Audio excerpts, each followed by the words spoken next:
Hello. Здраво. Привет. Добрый вечер. Howdy everyone. Hello, Karina. Not you, Karina. The other Karina, my subscriber Karina. My fiance name is also Karina. Howdy everyone who is currently watching and will be watching me later on. Today I decided to talk a little bit about what Russian tourism is about, just the gist of it, not the numbers or anything like this. Hello, Jan. Карина, привет тебе от Яна.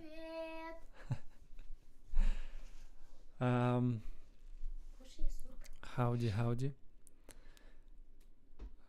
How do you like my new look, by the way? I decided to cut it a bit shorter this time.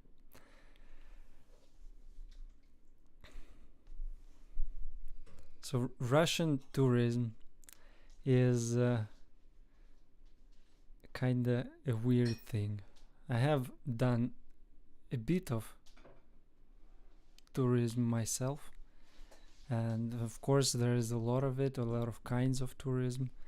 I haven't been to every single one of those, but most of the things I will be talking about today will be with regards to most popular types of tourism. Thank you, Jan. Hello, last one, 207.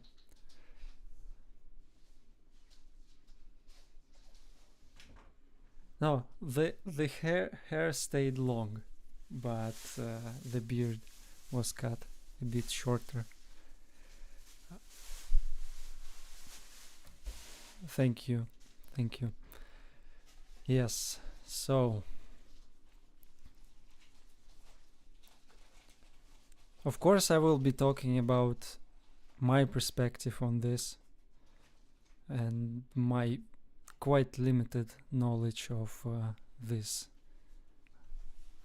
piece of culture, but as a person who has been living in Russia for quite a long time and have traveled abroad in to different countries, I have met Russian tourists on multiple occasions, and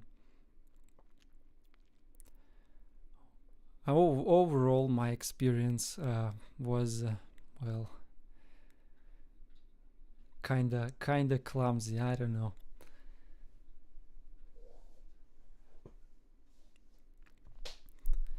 So as a person who has been living not only in Russia but most of my life and all of my life in Russian Federation since the USSR has broken apart in the middle of 1990s.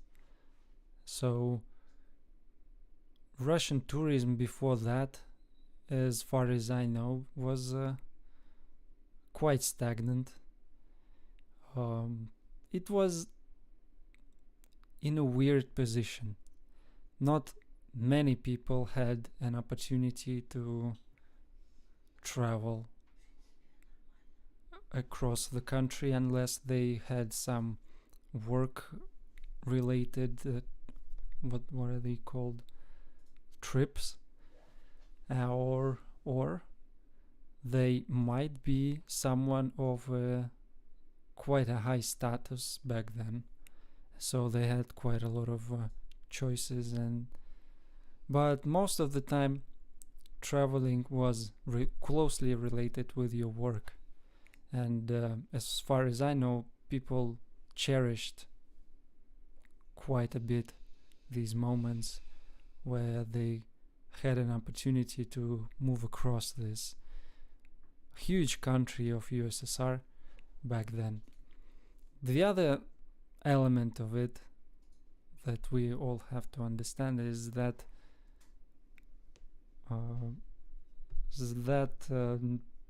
it was very rare for someone to be allowed to leave Russia or USSR back then. And you had to be a very significant person to have a chance to do that, and especially to travel to America, for example, or maybe other countries. But most of the time, people had a better chance of moving to another state of how do I put it, of the same political structure. So right now I'm in Serbia, and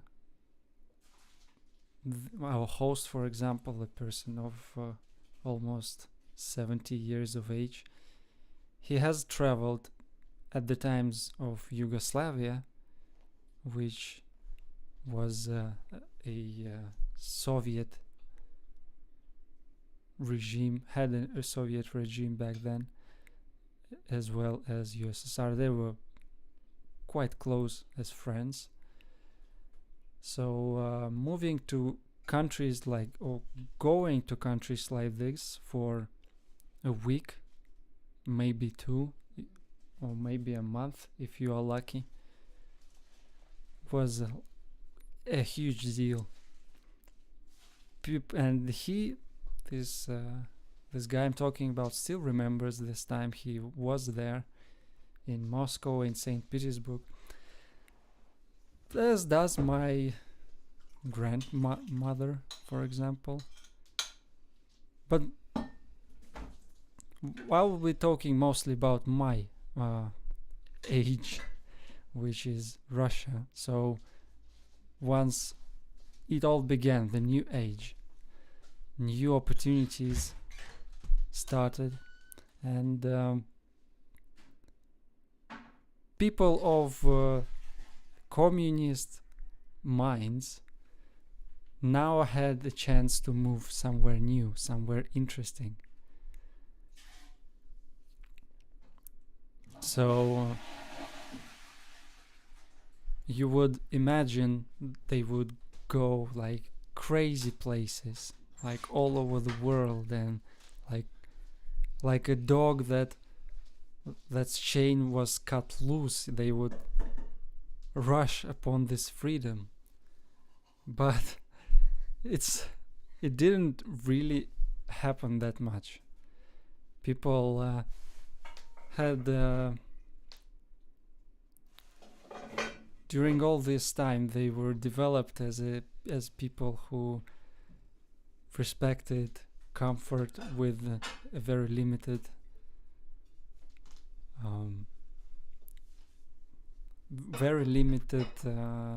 ideas of comfort as well. So in the end, time goes by, people try moving and going to other countries, traveling there for like a week or something like this. Of course there was a huge time of depression and financial instability, but all in all, people have found Russians, for them, a interesting destination, that is Turkey, that became Turkey, and Russians have been traveling there for quite a long time. Well, ever since they became Russian Federation citizens.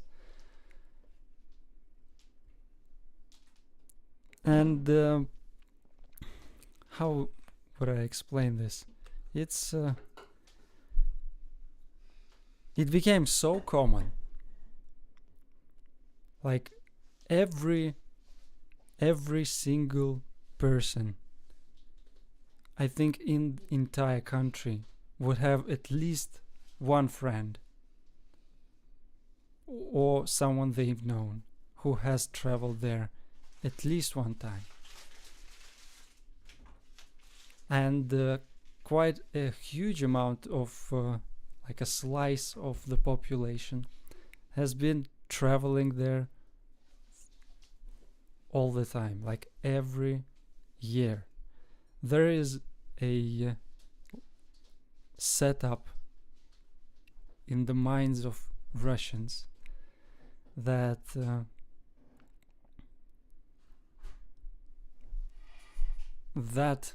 their way to relax and unwind after a year of pointless and systemic work, as quite a lot of people, unfortunately or maybe fortunately, do have. They do this thing. It's like a rule. They go to Turkey. They get all inclusive. That's very important. All inclusive. They go there and stay at the hotel like 90% of the time. Maybe 80. I don't want to lie exactly but with the numbers, but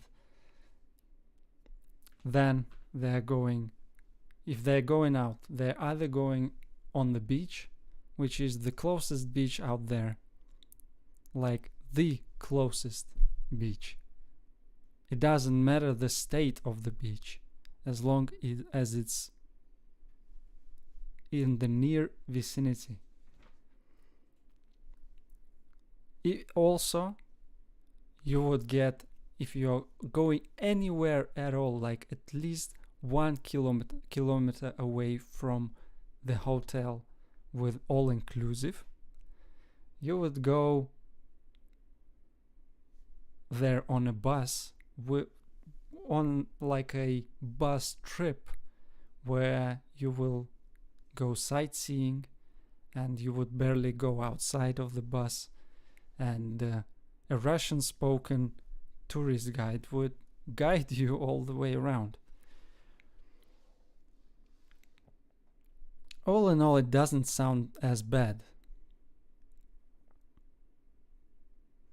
But people seem to love this plan. I mean, this is possibly the most popular tourist setup you can find in Russia. And if you would go there, there are like a couple of these destinations that are popular in Turkey. You would find like hundreds and hundreds and thousands of Russian citizens, like basically capturing these areas, and they look all alike. I mean, they are exactly the same. They speak only Russian. They don't even speak English.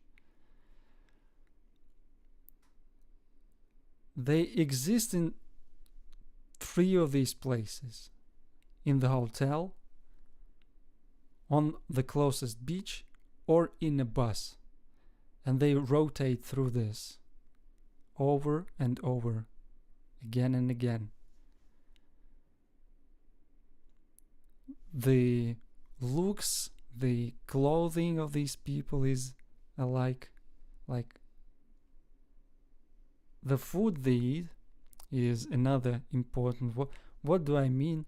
What do Russians hope to get from all inclusive, which is very popular, is popular idea, is to get this, how is it, it's called in Russian, Шведский стол. So if you would translate it as is to English, it's a Swedish table, or a table meant like it's a served table. And I don't exactly remember how to perfectly translate it, but this thing, this contraption, was exists in Russian language, and it means a in a cantina, so of a hotel, you would get free access to a wide variety of foods that you can take and eat in any amounts, like at all. It's all paid up front. And so you would get these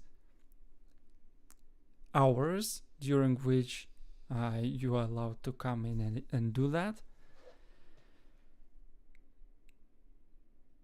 So, like, it's so popular that people, like, they really wouldn't even consider going to another hotel that doesn't allow this.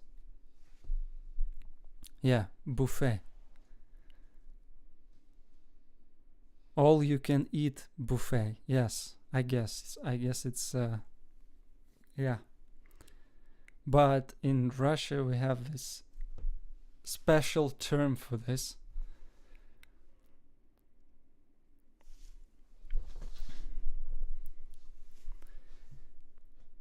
Like, they wouldn't consider. There is no point of going to another country unless you have a hotel in which you have this opportunity. You can even don't have a beach nearby. As long as you have this. You have a beach nearby.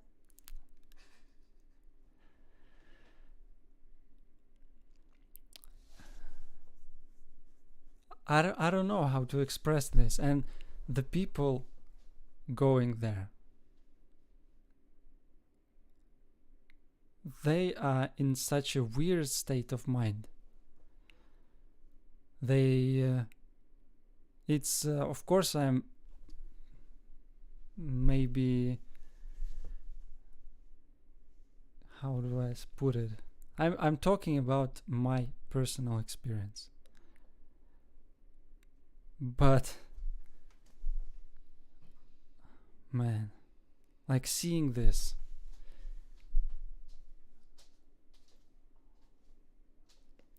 it's like a swarm of, I don't know, locusts or something like this, just attacking a territory of another country. And the way they talk to each other is one thing. I guess you could manage it if you have, like, some understanding, if you've seen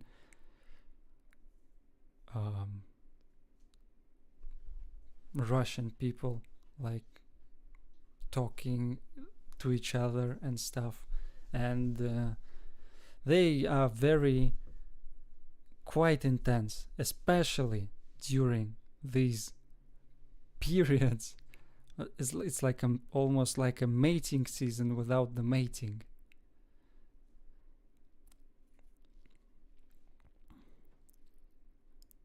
I've read this book about wolves. So they, during before the mating season, at the beginning of it rather. Yeah, they become wolves. The wolves, they become crazy rough to each other, like amongst males, of course, and they are fighting for the position of the alpha male, for the opportunity to mate, and so on. And of course the alpha male has to defend his own position. Sounds more like a zombie movie than a swarm of locusts. Oh yeah, it definitely does. And the sounds like so similar. Marcel Van Duke Ras. A bit late. Hello from Cape Town. Hello, hello, hello. No problem.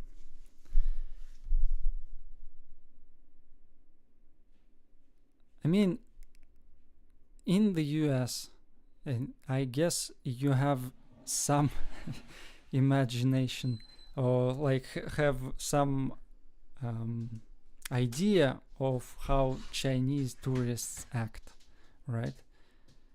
So the things I know, at least I've seen, that they are loud, they start taking photos of everything, they move in groups which are huge, they like go all around and take photos of the most ridiculous things, and so on and so forth, and they are crazy loud. In Russia, Russians are far from loud most of the time. They barely smile, they barely have like any real fun unless they get drunk. And then they go to these touristic locations, which is the location, Turkey, and they unwind there, like, of course, with the help of alcohol. But I mean, the nerve on these people, the way they act. My personal feeling that I want to slap them, like as black women say, slap the bejesus out of him. Like, and it's not like, for example, men, which you would imagine would be the loudest, which they get loud,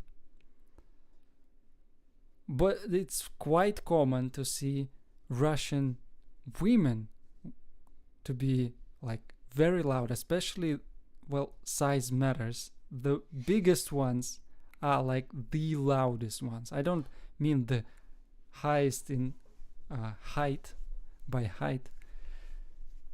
Yeah.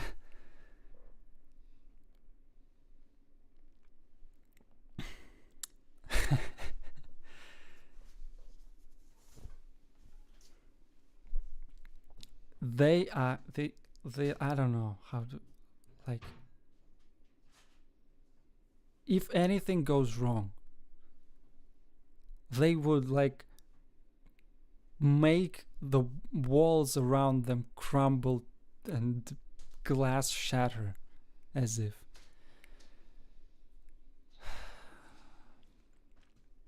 The next thing they do, though, is quite popular, and they go to these bazaars, if I'm pronouncing it correctly.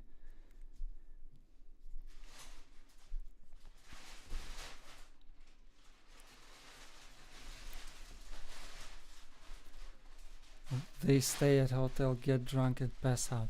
Oh yeah, I see no problem with it, just staying in a hotel, though. Like,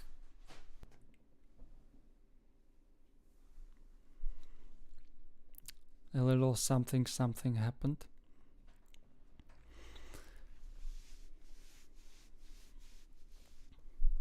But yeah, this is it's a completely different thing. When you go out in a public place, you stay longer than the hours or closing hours. You may break some stuff because first of all you are drunk, second of all you don't care. That's you paid, and so you might even hear those things like, I've paid for this, like, serve me, you pet, go run, give me another bottle of something, right?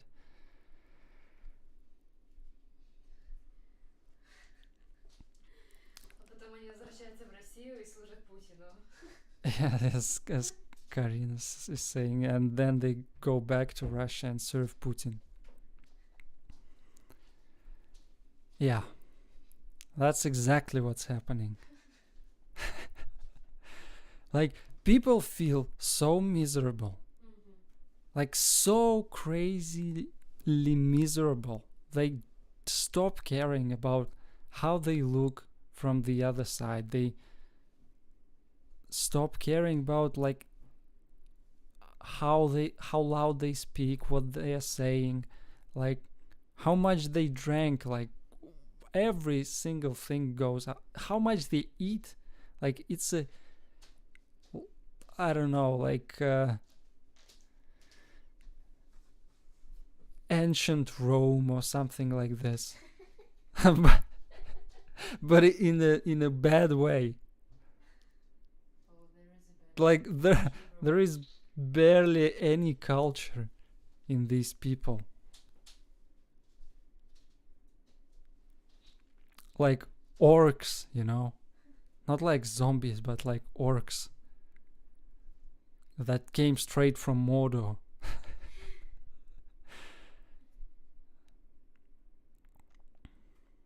Keeping the staff after closing is a big no-no in terms of basic decency. That, yeah.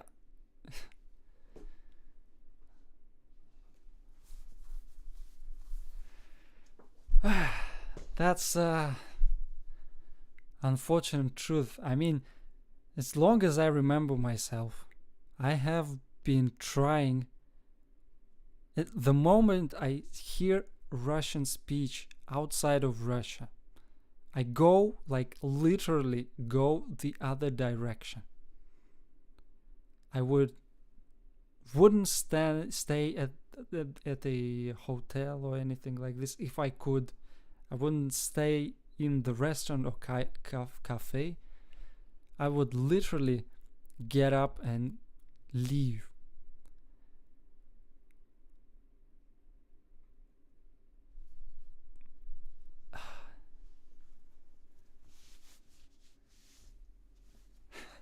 Glad you said it and not I. Oh yeah. So you know what I'm talking about, right? That's sad. You know, that's really sad.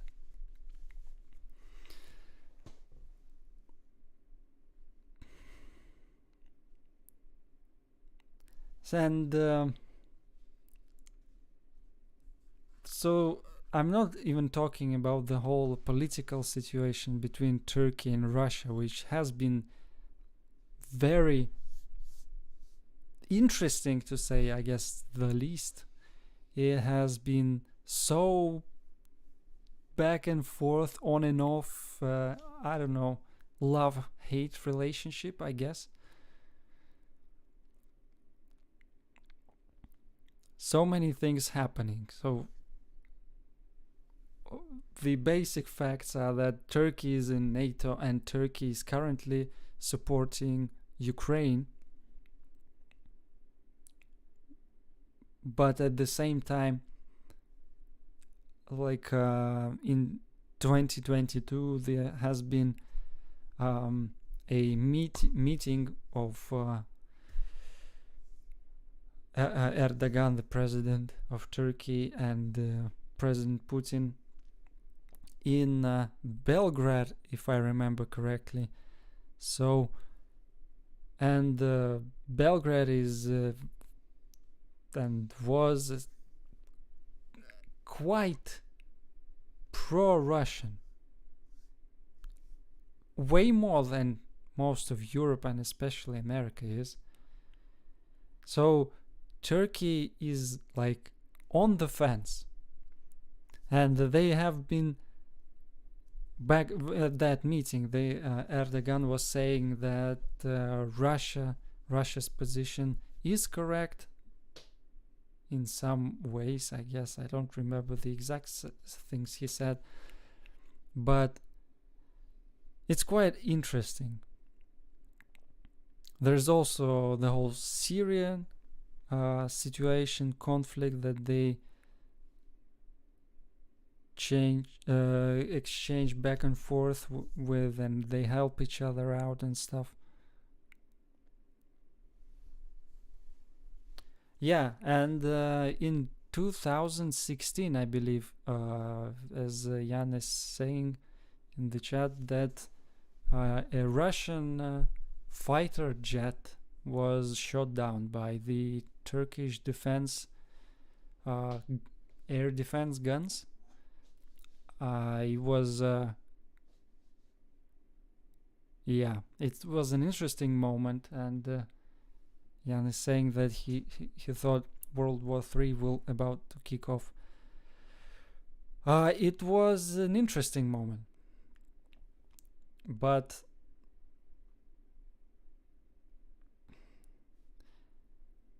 nothing much came out of it, and they like hugged it out, I guess.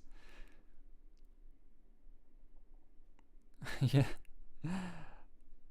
that was an interesting moment, and as well, by the way, that Turkey is providing a lot of products to the surrounding countries, and I guess we all know the Turkish cotton and stuff. It's quite cheap and of very high quality, the work of it all, and the products, it's real good, especially if you're buying it in Turkey, which Russian tourists they do, and they come in buses to these bazaars. They like, I don't know, they leave basically all their money there. And in Russia it's not common to, what's the correct term,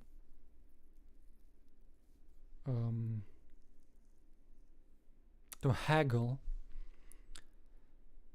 It's there is also a belief that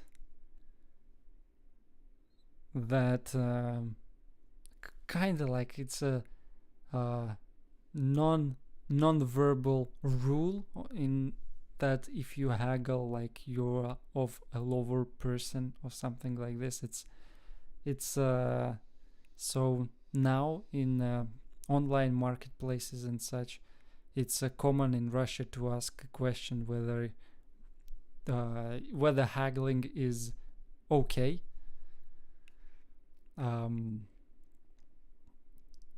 To be fair, I haven't even tried haggling, I think, like ever in my entire life, and haven't had an opportunity. No, I had a bit of that, but a tiny bit.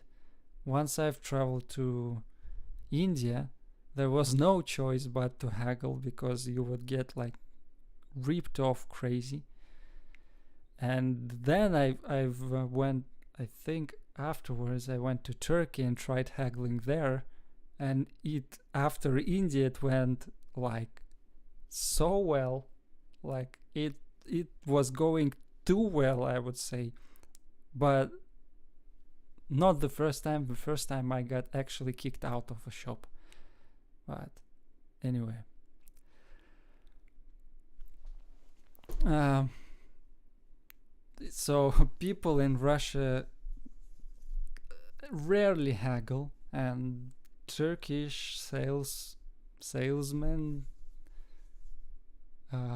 traders, I don't know, they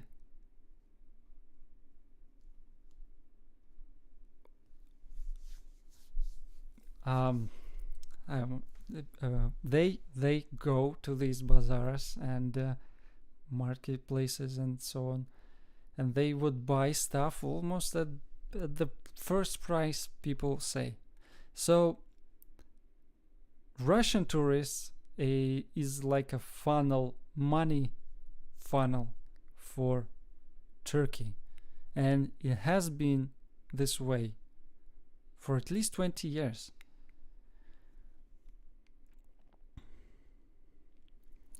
I'm going to catch up with the chat. At least Turkey let some Arab tribes cross from into Syria with aid. Dozens of Turks much need. Turkey by Russia. Yeah. I didn't know that. My ex is from Turkey. He hates his own country. I tried haggling in India, but I lost. You mean like you have tried it once and you failed? I just didn't have the heart to win against the poor woman. Well, I mean, they in India, haggling is the way to go. People, they love it. Like they so love it. They just for doing it, even if it ends up in nothing, no sale. They think that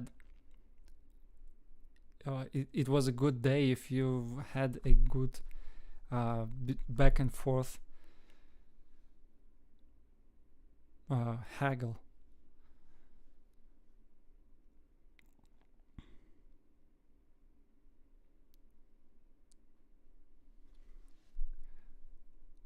I sold quite a few things to the Russians before the special operation on eBay, mostly coins.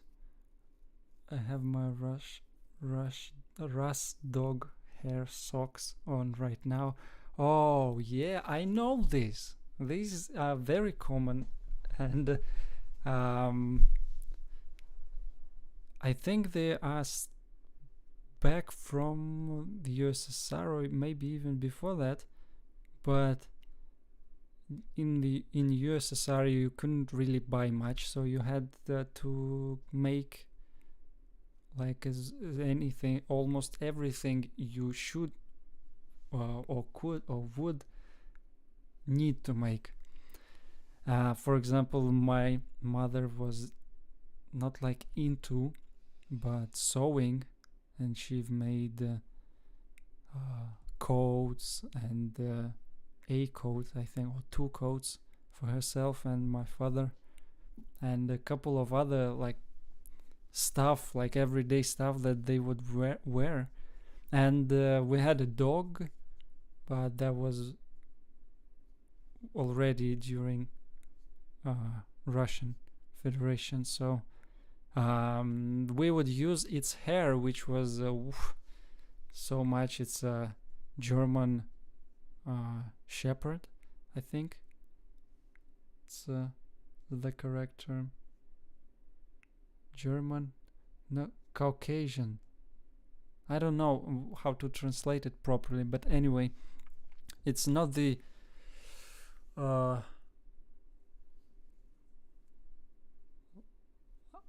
anyway, so much hair from it, and we would make socks and these things like to hit some specific spots on the body to help with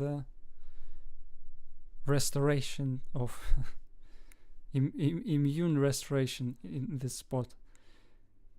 It was very common, these things, and people would even buy them from others for cash and so forth.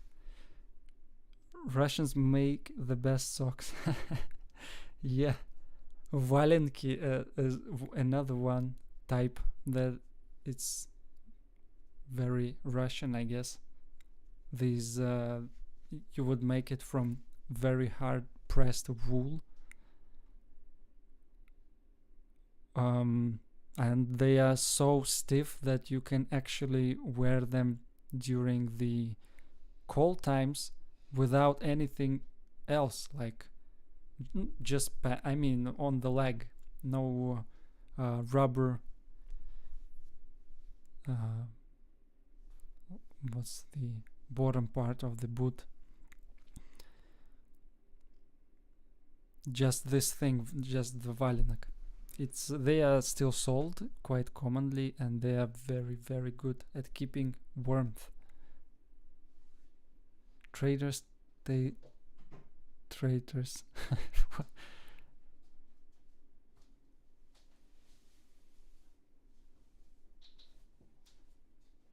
Hi Zoe, by the way.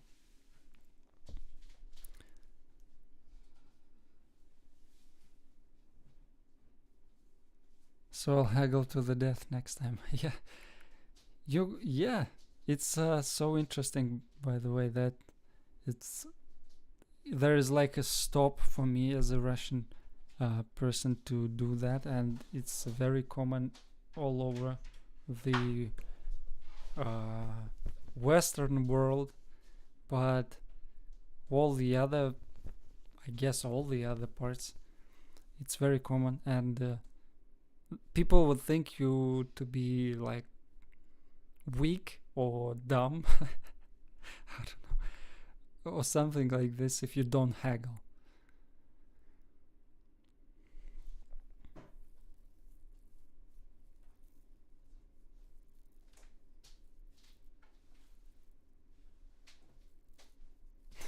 Down is dickering. I can read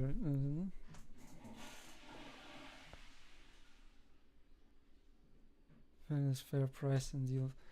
So yeah, back to this theme, and also as apart from Russians traveling to Turkey, there have been always a lot of products being getting into Russia from Turkey and spreading across the whole country, even though it's a huge one. Like for example, tomatoes, which is another little theme, I would say, in Russia, because Turkish tomatoes were considered really good, like as far as much as I remember myself. There would be other options as well, but they would be like really common, quite cheap, and they would be so common that the first time that sanctions would hit and Turkey would stop selling, I don't exactly remember, by the way. It's kind of messed up, the whole sanctions situation in Russia and how it was portrayed in on TV and so forth.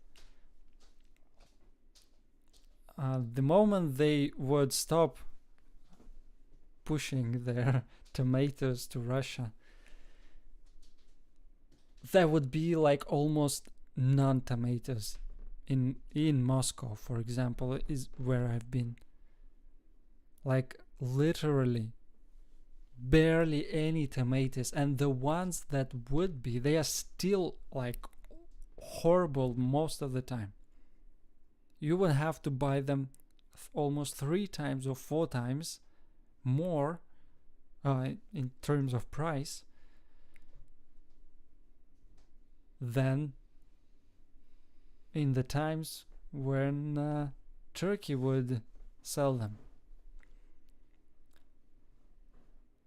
It's kind of crazy. And the other thing is all the relationship with, if you could see it like from the other side, I guess, it's it looks as if these presidents, they enjoy each other's company, I guess, and these Russia and Turkey are quite close and so on and so forth. But almost all this time, the information that was put out in the TV and radio and so forth was trying to portray Turkey as weak, as someone who changes like their position all the time, as someone who is easily manipulated and so forth. And this is like very persistent, this this idea that has been pushing through the media, even though Russia has been so intensely dependent on Turkey. They have been pushing this idea of its weakness and so on. And the moment that and on the TV they would like laugh, like literally laugh at the fact that there will be no more Turkish tomatoes. Like laugh in the face of the camera.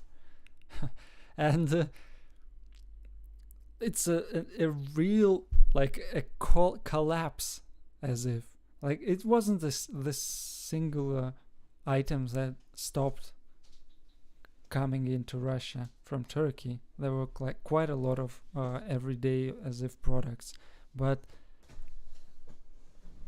it became like a political joke of sorts. Quite appalling.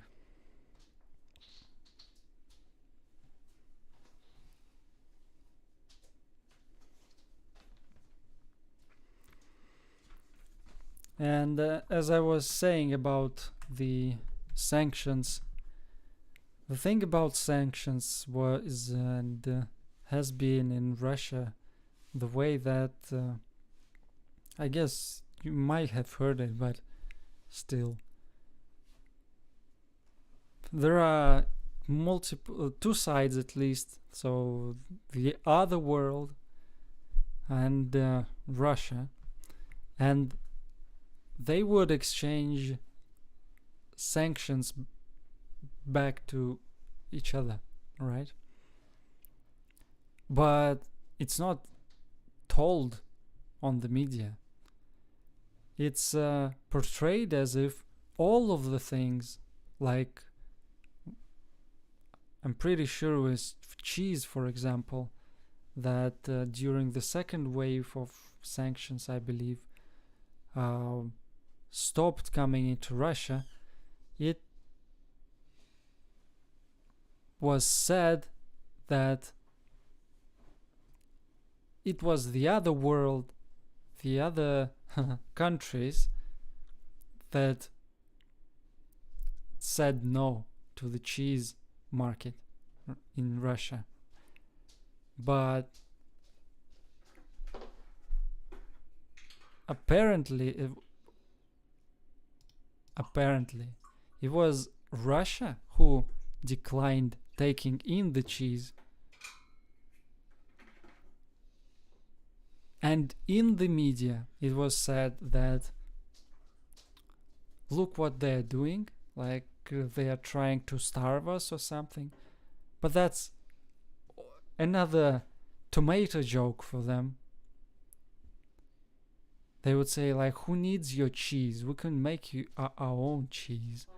And then like after we basically, like, common people have lost access to well, like any types of cheese, even from Argentina, for example, from I mean Swiss cheese, like English, Italian, Spanish cheese, like all of it, like French cheese, all of it, just none. All of a sudden stopped coming in. Они начали делать сырный продукт.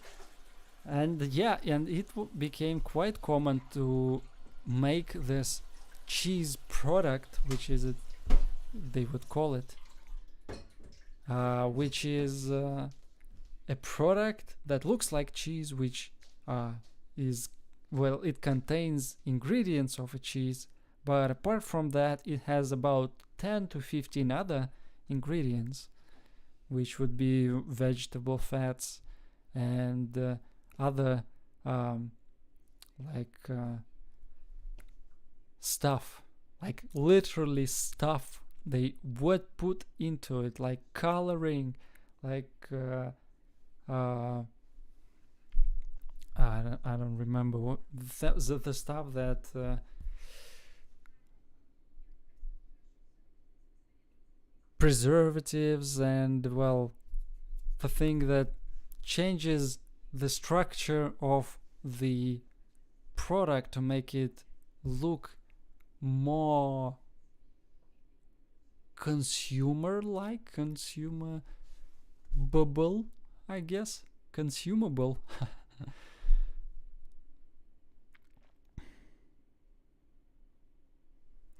When I think of a cheese product, I think of some spray in a can or Velveeta or something like that. Velveeta. Spray in a can. Yeah, I've seen those things. I'm yeah.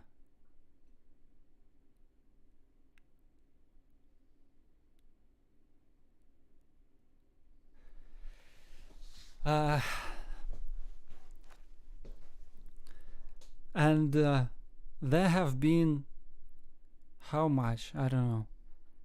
A couple of years, like I think it was about 8 or how much years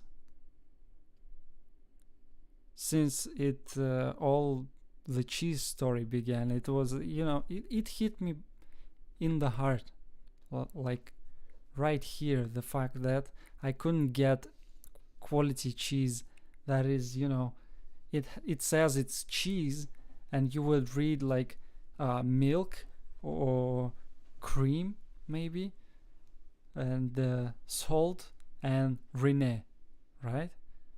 Like now it became almost impossible to find those things, and that's just because these guys thought that, we could easily still buy any of this stuff. Like why these guys are thinking so, and they don't need it. Like it's overstressing their freedom nerve, we should really cut it out. Like, no problem. The next day they sign it, and the next months, almost like at least half a year, the products that came in, they have started like not just putting into the ground literally, but they have been running it over with a bulldozer and spraying it over with what's it called, the chlorine. Like that's a literal fact. I mean, at first they didn't just start it right away. They're not that smart. They just started putting it into the ground, and then people found out that it's happening. And I mean, people, like not one or two people, like hundreds and thousands of people, like all over the country, started finding these places, and they would dig these holes dig these holes back up, open them up, and they would take the cheese that's in the ground and take it home like it's food. What's going on? And then they started bulldozing it over like crazy, like it's I don't know, like nuclear waste doesn't get as much attention as sanctioned products in Russia. And I think that's, you could call it a fact. And then they would still come and dig up the holes. Like some people were literally starving, and they would dig the holes back up, and the government would spray this chemicals all over it so people wouldn't. Anyway, all that.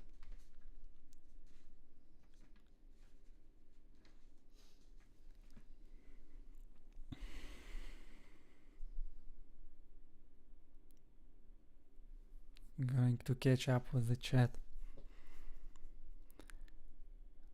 Yeah.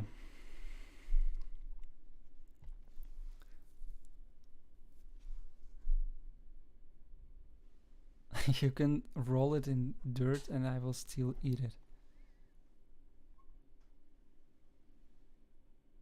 Yeah. I guess up until the moment they use chlorine on it.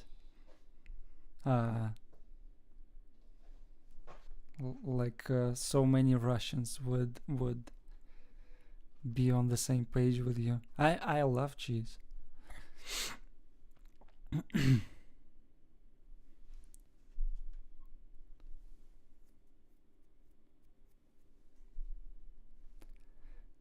Cheese comes from happy cows or goats.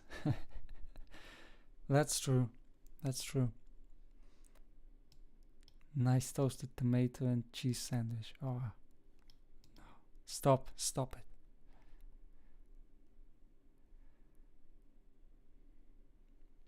I can't understand why the Russian government can't give the Russian people a break. Let them live normally for once and for all. Oh, I guess that's a whole point. They are too fearful of losing control, because the control that they have, it's not very legitimate. The way they gained it wasn't legitimate from the start.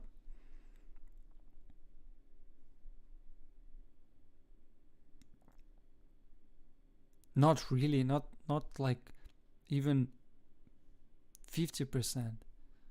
There's too much questions with how it all came to truth.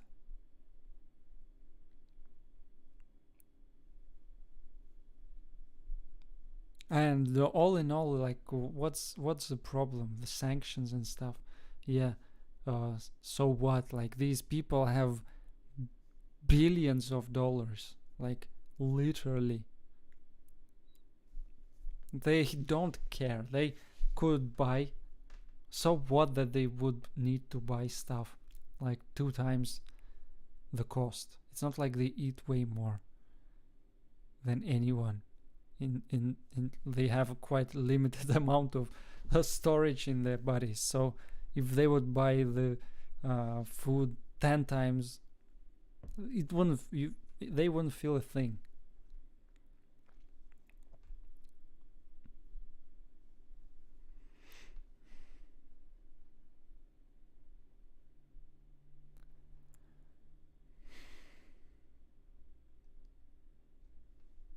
I just only know that my country has been affected as well with the earthquake.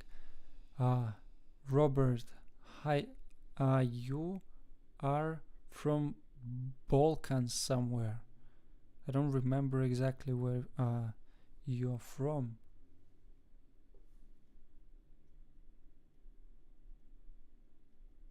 Could you remind me?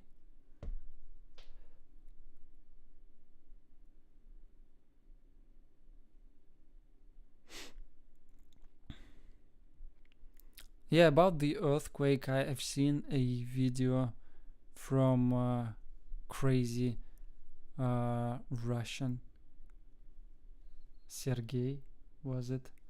And he said that he felt the shakes, and I'm like, I think I'm less than 60 kilometers away, and we haven't felt anything at all.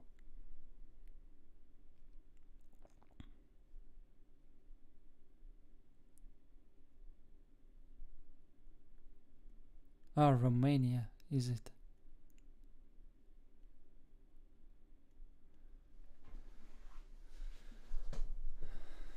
They are not caused directly by nature, and then I have search for earthquake done by man, and yes, it exists, and there are violent methods to do it.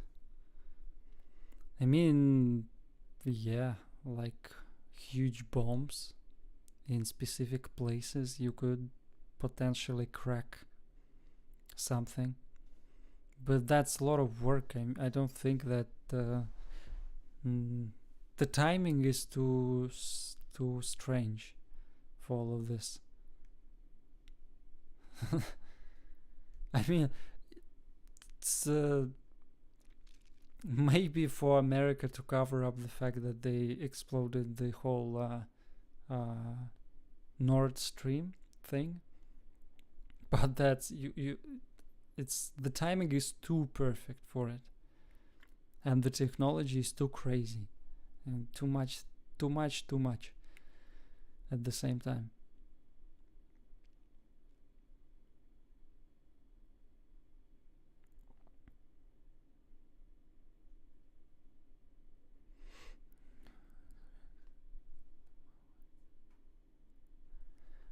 Thank you, BKRP. How do I say Beaker P? Is that the correct way to say it?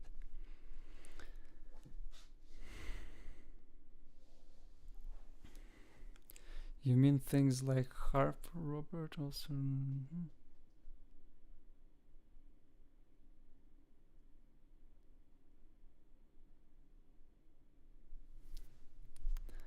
Romania, that's right. Yeah.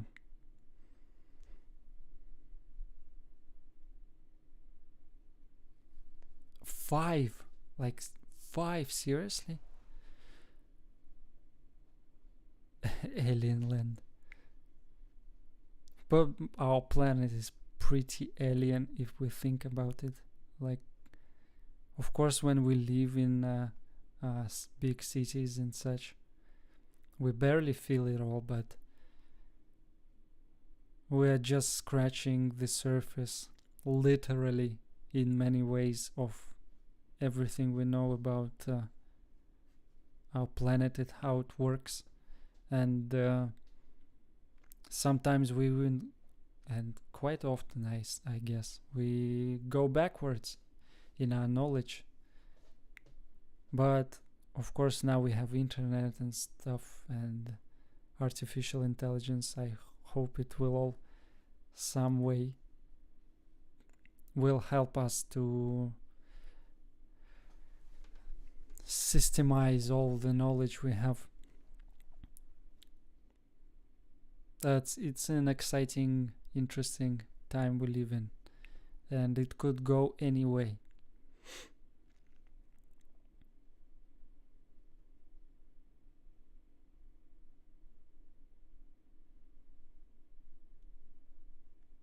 The aliens in America are boring. Yeah, the only thing they do is take lonely, most of the time women and crazy people, and plug their buttholes with stuff and put some metal thingies in their bodies in weird spots, and that's about it. Like all over and over again.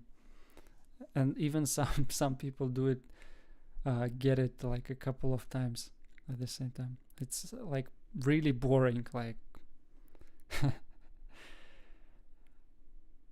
they will fly millions of, like thousands of light years and millions possibly to do this. Like, you are so special, man.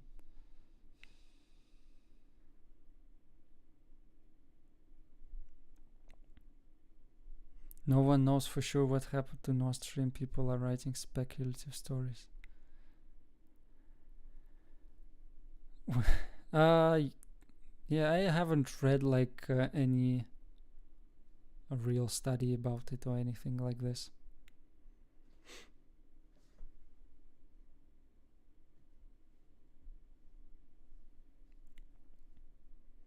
But then again, when are we going to see anything like it?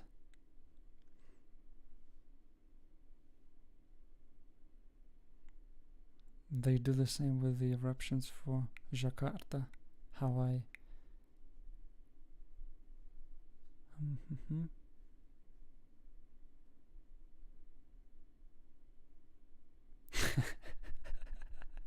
Yeah, I actually haven't seen this one. Карин, помнишь серию Саус Парка, где Картману в жопу... Горизонт. Это вторая серия первого сезона. Yeah. Second episode, First season. First season. Oh, wow, I don't actually remember it.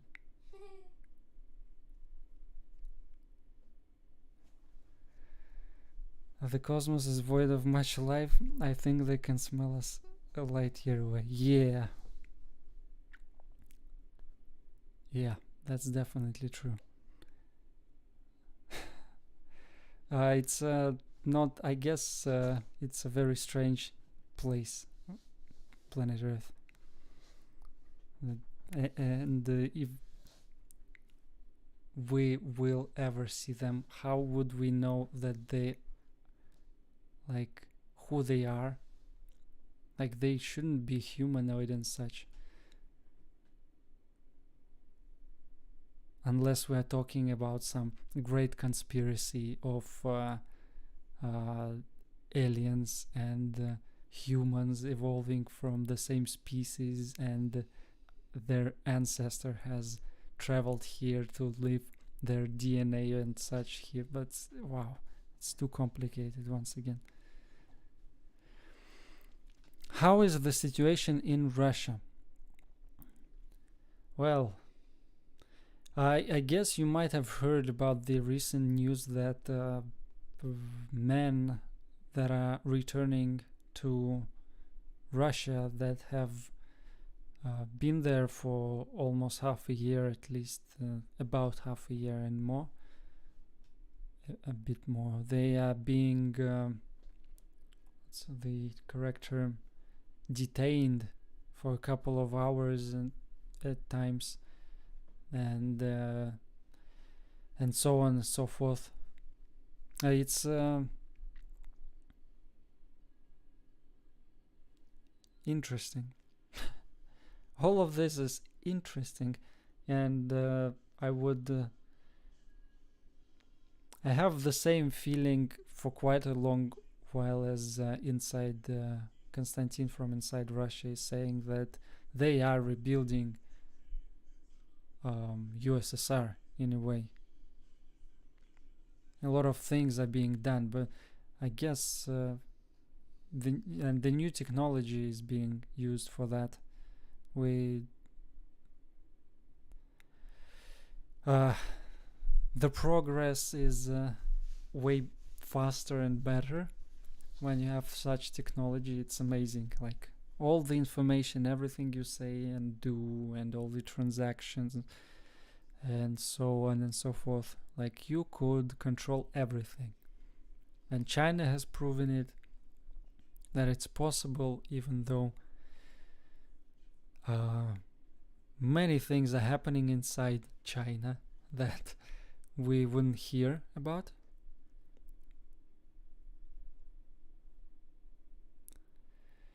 So they are having a lot of, like, it's common to have some kind of a demonstration there for many reasons, and especially for the COVID and its restrictions. China enjoyed it a lot, the whole restrictions thing. And they have these drones flying around with these loudspeakers. It's like saying, don't you dare leave your home, close your windows. And they have cameras, and once they see you outside and such, they would find you, or you will get arrested, and your door would just be glued, or and so on. You would be barricaded inside your home and such. It's a crazy world.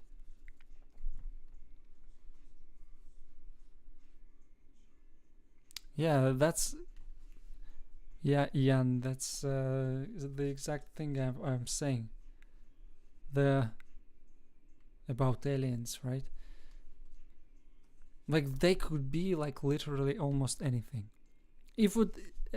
They would be a cloud, like a cloud of some unknown to us substance, biological of sorts, that has possibly electrical currents, or like electromagnetic, or just like any other types of energies in it. And this is how it exists. And what if it's the size of our planet? And that's a being of sorts, and it would be just flying by our planet, but it wouldn't be visible, possibly, because we have very limited understanding. Sight is very limited. I don't know, maybe not right by our planet, but around the solar system. And it would be so huge, like, it could be like we wouldn't even think where to look.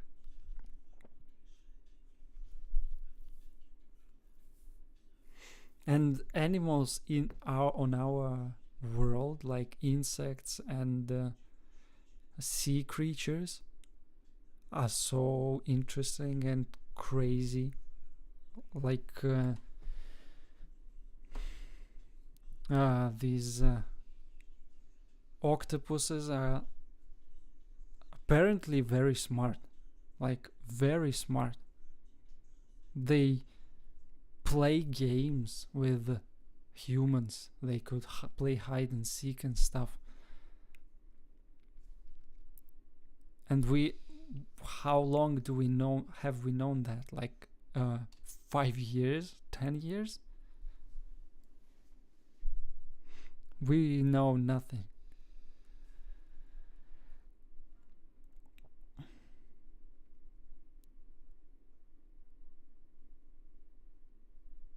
Yeah, this channel 1420 is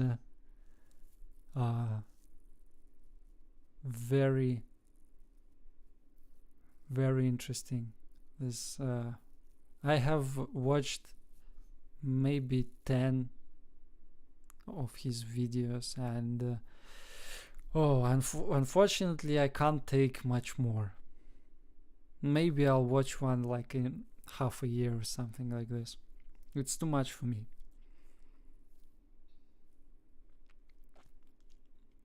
Of course, it's not like, he's not showing 100% of the stuff he has filmed, but the general idea of what's going on in the heads of people, and it's literally this way. And one of the most common things that is that is known to these people, by the way, the ones you would see in his videos, we had this comic. Is that the correct way? Comedian. His surname was Zadornov, and he popularized this saying like "Ну тупые американцы, ну тупые," and he was saying it that way, such stupid Americans, and he would say it about a similar like interview or anything like this with very select amounts of information, and like who would show you stories where people answer the questions correctly? Like, is that fun for anyone to watch? No, of course not. And someone showed this guy, this Zadornov guy. Yeah, this Zadornov guy, he was joking about it, like, not just jokes, it's like his agenda. He was pushing for like many years. And he, I guess, made up this meme of sorts about stupid Americans. It was already existing before that. It's like I guess a way of like a fight of sorts, of in the minds of people, like propaganda of sorts. And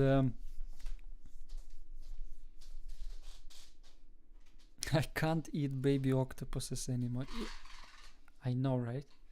It's like yeah, so this comedian, he was a weird one, but he was extremely popular, even in the USSR times and afterwards. Like, wow, so popular. Maybe the one that's way more popular, and you probably have never heard of him as well, is Petrosyan. It's is he still alive? Yeah, I think he is still alive. Yeah, but the Zadornov has died of cancer. Fun fact, I guess. Anyway. Very fun. No, he was a weird guy, and I don't know. I didn't like him very much. Есть теория о том, что рак провоцирует подавленная агрессия. Может быть, его агрессия по отношению американской расы послужила причиной его трагического кончины. В общем.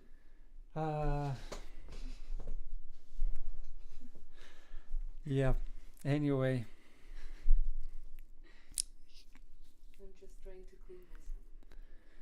So many of those people, the ones you see on this channel, they would know what I'm talking about. This that Americans are stupid, and now you can read like Americans watching these videos, and that's like it's backwards. Everywhere you can find stupid people, and especially in big countries, you would get a lot of stupid people, because like if the percentage is like 10% of stupid people, then if you have 100 or like 200 million people, you would have like crazy amounts of stupid people. They would be common by the numbers, not by the percentage.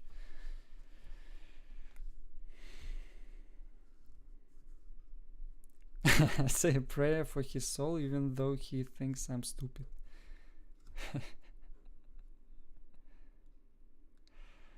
Yeah.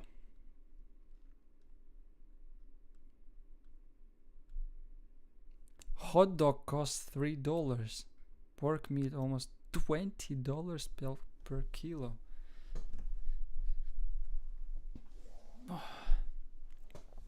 Wow. Wow.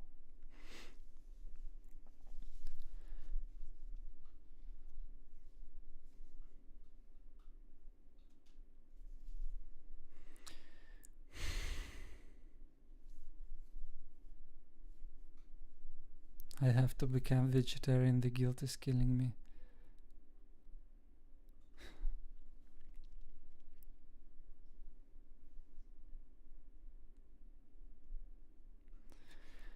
Yeah, I'm still kind of choosing not to choose at the moment with the whole vegetarian thing.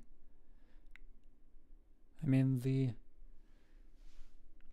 the whole story is I mean, it's better, I guess, for animals, especially land animals, to live on well, on the ground, on in freedom, not in a cage. And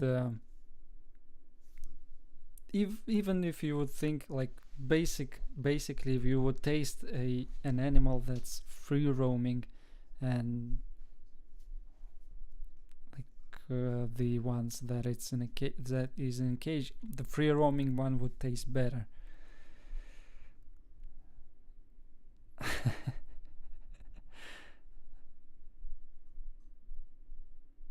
Bidenflation.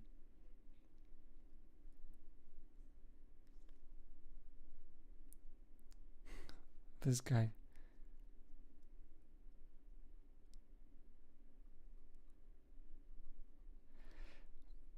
I love pork. Maybe I should get a piglet for a pet, and this will cure me. Yeah, but there are a couple of other things. For example, like vegetarians, like as humans, we don't eat 100% of the plant, and you would need to use that plant somehow as well. And maybe I guess people can and should like create a way to use that, like make it into a biomass, and use it in some way to fertilize the land. I don't know. The whole food thing is very clumsy, and I want to go to a some kind of a farm, like a industrial farm of sorts, to see how things go there.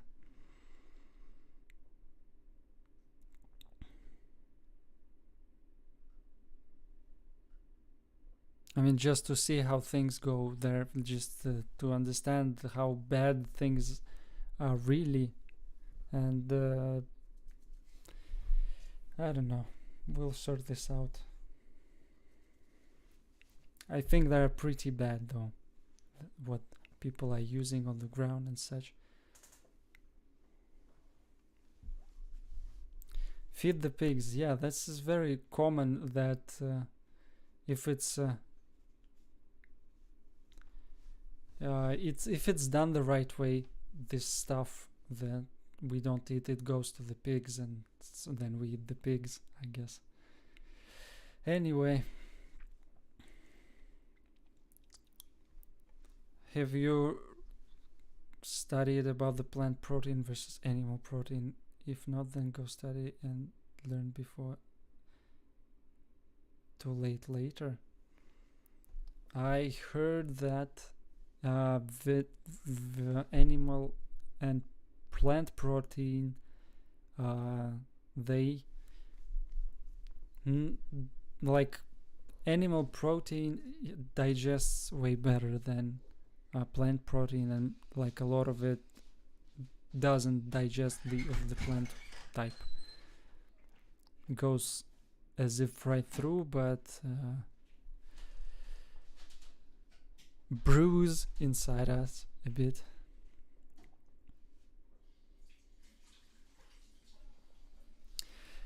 Anyway,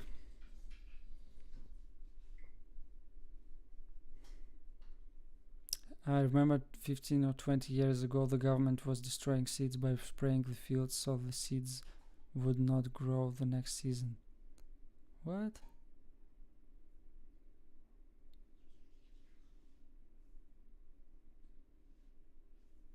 My herbalist is against being a vegetarian.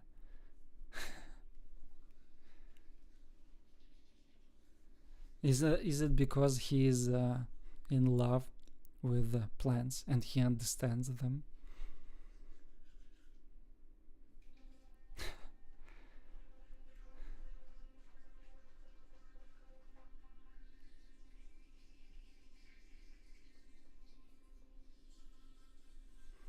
Yeah, quality. By the way, it's I hear, Robert, that it's very common now that the ground itself is because of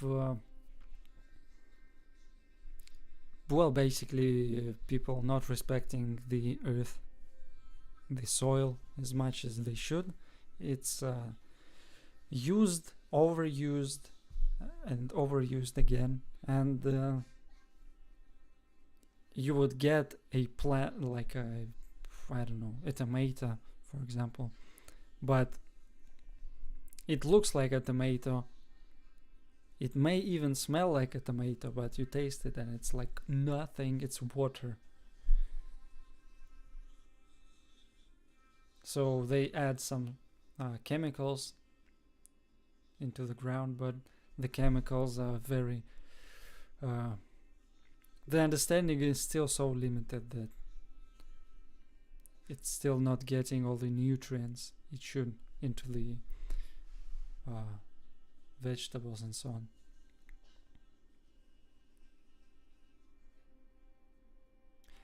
on. Yeah, Zoe, but yeah, I've heard the same thing that animals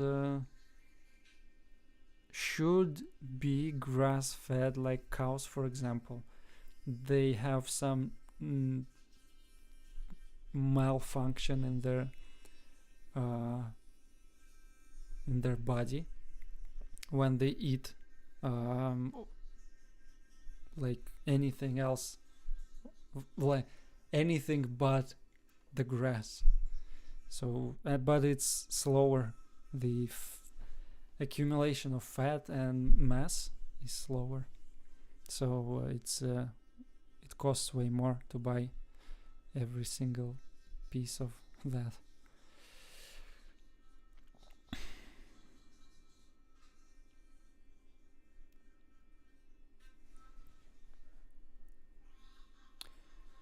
I will be ending the stream in a couple of minutes.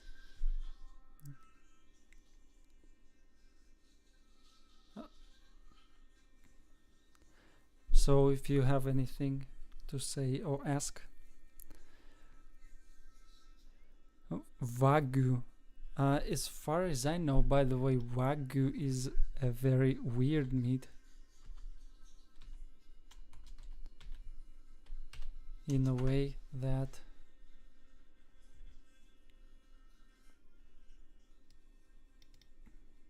let me check. Let me double check it before I say it.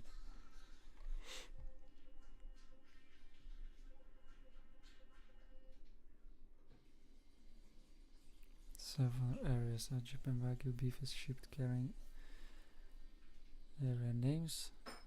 Blah blah blah. Barely any information on the English Wikipedia.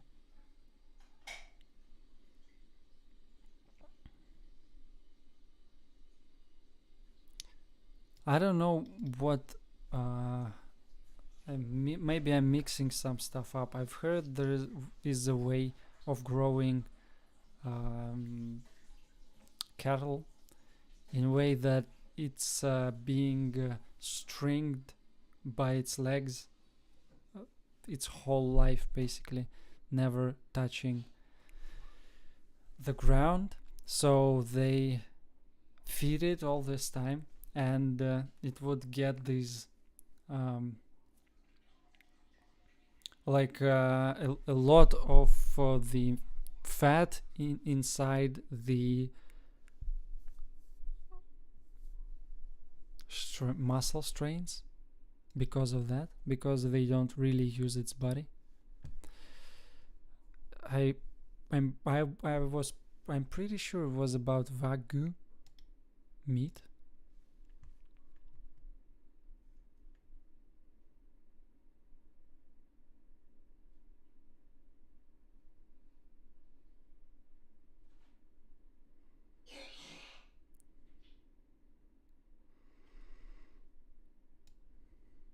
I'm just going to keep my mouth shut about genetic engineering of food. Very upsetting topic for me, and if I get started, just off. I'll just say that I'm opposed to such things. Yeah, no kidding. I hope that people would find a more respectful to their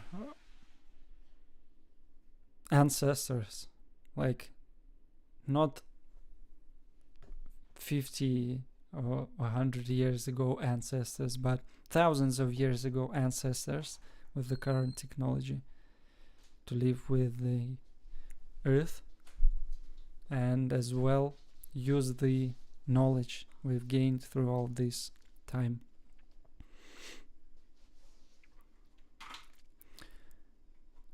Yeah, I hope this with with used knowledge, like deep knowledge and understanding of biological processes, will help make things,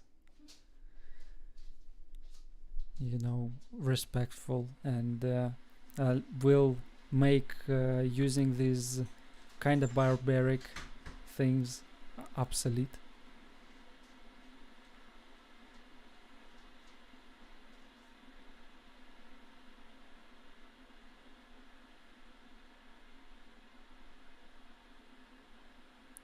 Last one, 207. I'm in Serbia right now.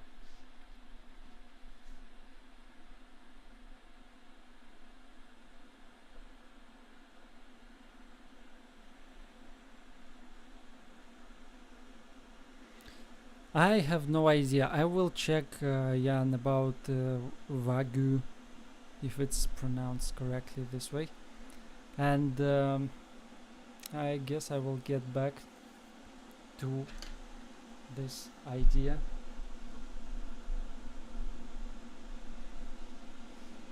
To this topic.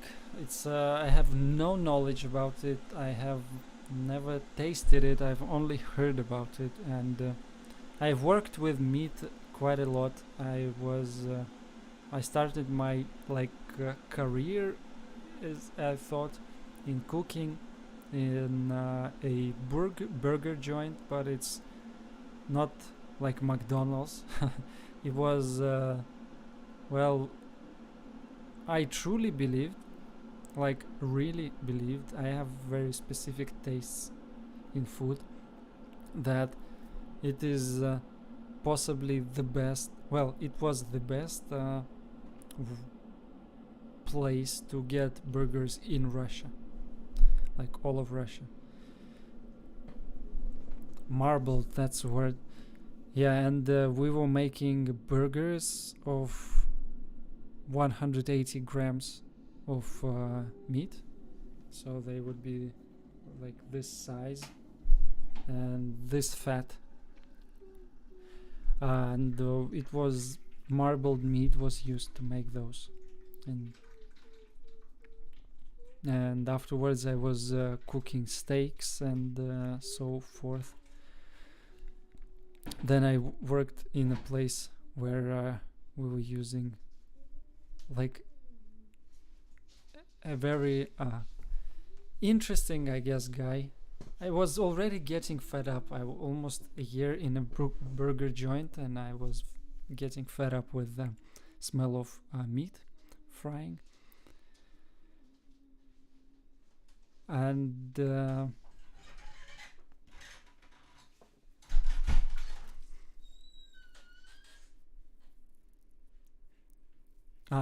yeah, as I was saying, afterwards I've worked a bit with this chef that was providing like grass-fed and other types of meat and steaks, and it was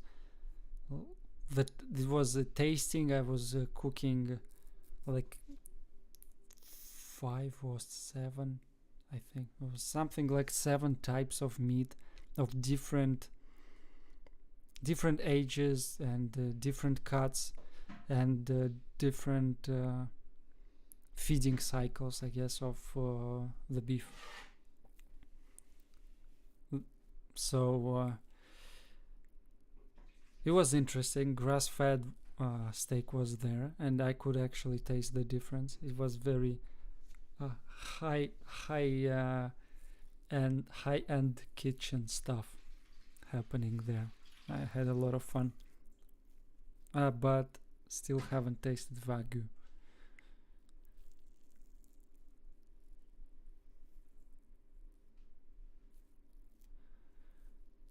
And there is a big difference, of course. The meat, the ones that you could get in a shop, and especially the stuff that's commonly used everywhere,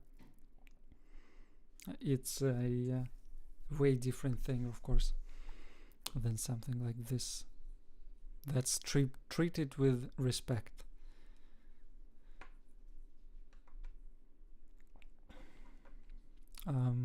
Crazy Russian Sergey is here also. Yeah, I've seen.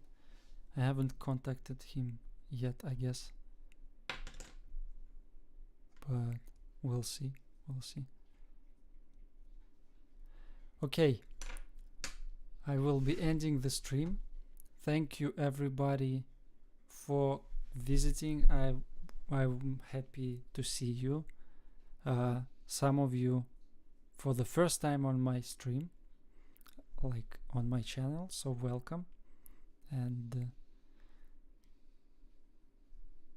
everybody else, much love as well. Not just everybody else, like everyone, much love. Goodbye.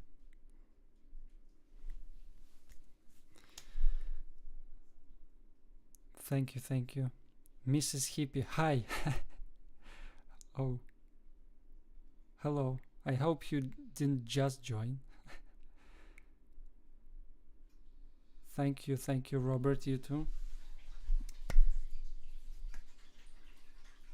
I can buy Wagyu beef online store in Serbia. Yeah, maybe when I will have like money, actual money to buy stuff like this, but maybe someday.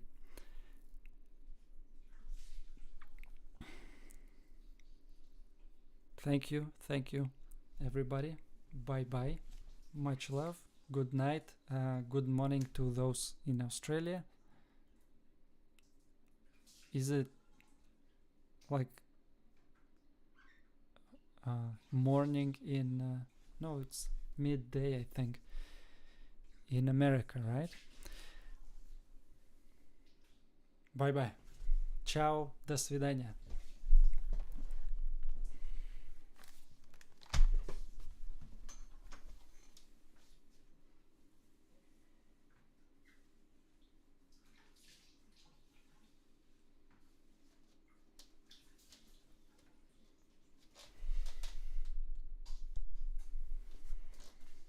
Что делать, Кусь?